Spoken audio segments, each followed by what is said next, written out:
Do you want Gmail notifications whenever your Squarespace forms are filled out? Let me show you how to do it automatically using Zapier. In order to get started with this workflow, I need to create a Zap. In Zapier, a Zap is a simple way to connect different apps and make them work together automatically. I can create my Zap by typing in Squarespace to Gmail on the main page. Then I'll click Try It. The trigger screen will then pop up. Our trigger is an event that starts any Zap. The first time we set up Squarespace, we'll need to connect it with Zapier. If you click on the Account tab, a link will pop up for you to connect your Zapier account with Squarespace. If you can't find the API key, go to the Developers Tool tab in your Squarespace account and select Developer API Keys. Once you do that, click Generate Key and copy it over to your page. And don't worry, Zapier will only perform the actions you tell it to in a given Zap. We'll then need to fill out our trigger app's data. Select the form you'd like to use for your Zap and click Continue.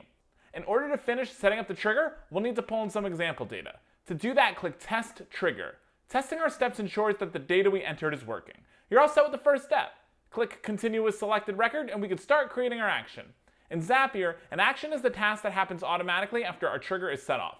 Your event should already be chosen, so log into your Gmail account just like you did with your Squarespace account and then click Continue. From there, we can start to assign our trigger app's data into the Action Apps fields. I can select from the drop-down menu or add my own text to customize my Zap even further. Once that's complete, I'll test the step. Let's check our Gmail account to make sure this worked. Yep, there it is. This is ready to turn on. Now, whenever a new form is uploaded into our Squarespace account, an email will automatically be sent via Gmail. I hope this was a helpful demo. And if Squarespace and Gmail aren't your thing, Zapier helps anyone connect apps and automate work. No coding required. You can sign up and start for free.